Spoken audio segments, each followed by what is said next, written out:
A long time ago there lived a king who was famed for his wisdom through all the land. Nothing was hidden from him, and it seemed as if news of the most secret things was brought to him through the air. But he had a strange custom.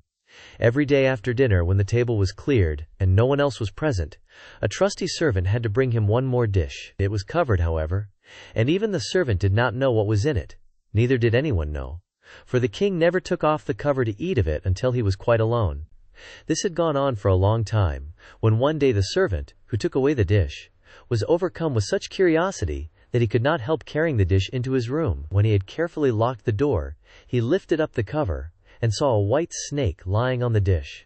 But when he saw it, he could not deny himself the pleasure of tasting it, so he cut off a little bit and put it into his mouth. No sooner had it touched his tongue than he heard a strange whispering of little voices outside his window. He went and listened, and then noticed that it was the sparrows who were chattering together and telling one another of all kinds of things which they had seen in the fields and woods. Eating the snake had given him power of understanding the language of animals. Now it so happened that on this very day the queen lost her most beautiful ring, and suspicion of having stolen it fell upon this trusty servant, who was allowed to go everywhere. The king ordered the man to be brought before him, and threatened with angry words that unless he could before the morrow point out the thief, he himself should be looked upon as guilty and executed. In vain he declared his innocence. He was dismissed with no better answer. In his trouble and fear he went down into the courtyard and took thought how to help himself out of his trouble. Now some ducks were sitting together quietly by a brook and taking their rest, and, whilst they were making their feathers smooth with their bills, they were having a confidential conversation together. The servant stood by and listened. They were telling one another of all the places where they had been waddling about all the morning, and what good food they had found, and one said in a pitiful tone, "Something lies heavy on my stomach.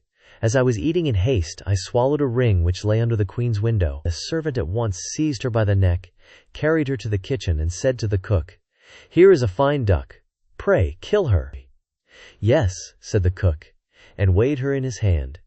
"She has spared no trouble to fatten herself, and has been waiting to be roasted long enough." So he cut off her head, and as she was being dressed for the spit, the queen's ring was found inside her. The servant could now easily prove his innocence, and the king, to make amends for the wrong, allowed him to ask a favor, and promised him the best place in the court that he could wish for. The servant refused everything, and only asked for a horse and some money for traveling, as he had a mind to see the world and go about a little.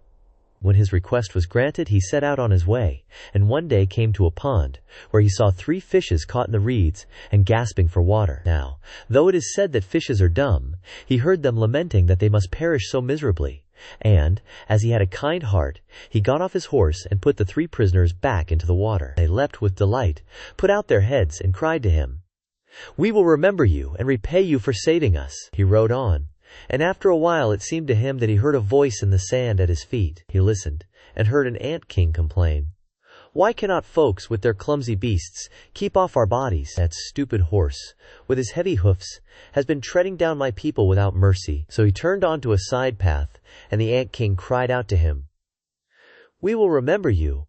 One good turn deserves another." The path led him into a wood, and there he saw 2 old ravens standing by their nest and throwing out their young ones. "Out with you, you idle, good-for-nothing creatures," cried they.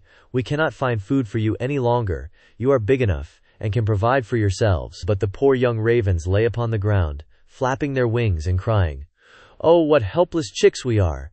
We must shift for ourselves, and yet we cannot fly.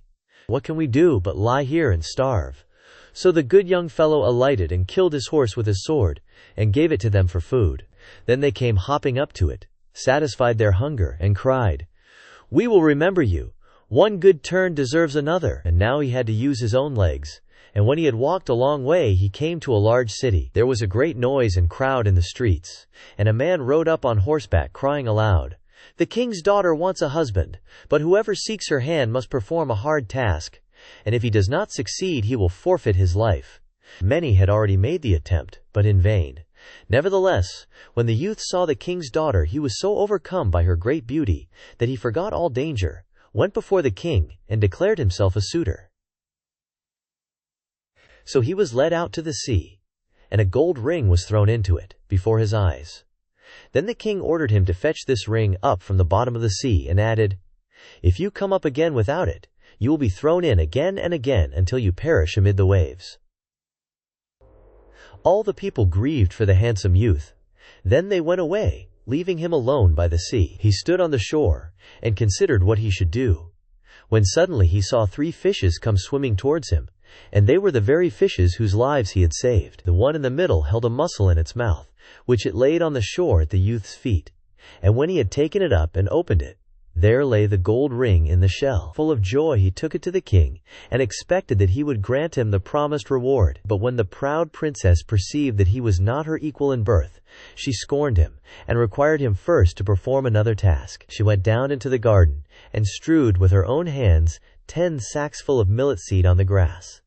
Then she said, "Tomorrow morning before sunrise these must be picked up, and not a single grain be wanting." The youth sat down in the garden and considered how it might be possible to perform this task, but he could think of nothing, and there he sat sorrowfully awaiting the break of day, when he should be led to death. But as soon as the first rays of the sun shone into the garden, he saw all the 10 sacks standing side by side, quite full, and not a single grain was missing. The ant king had come in the night with thousands and thousands of ants, and the grateful creatures had by great industry picked up all the millet seed and gathered them into the sacks. Presently the king's daughter herself came down into the garden, and was amazed to see that the young man had done the task she had given him. But she could not yet conquer her proud heart, and said, "Although he has performed both the tasks, he shall not be my husband until he had brought me an apple from the tree of life." The youth did not know where the tree of life stood, but he set out, and would have gone on forever, as long as his legs would carry him, though he had no hope of finding it. After he had wandered through 3 kingdoms, he came one evening to a wood, and lay down under a tree to sleep. But he heard a rustling in the branches, and a golden apple fell into his hand. At the same time 3 ravens flew down to him, perched themselves upon his knee, and said, "We are the 3 young ravens whom you saved from starving. When we had grown big, and heard that you were seeking the golden apple, we flew over the sea to the end of the world, where the tree of life stands, and have brought you the apple." The youth, full of joy, set out homewards, and took the golden apple to the king's beautiful daughter, who had now no more excuses left to make. They cut the apple of life in 2, and ate it together, and then her heart became full of love for him, and they lived in undisturbed happiness to a great age.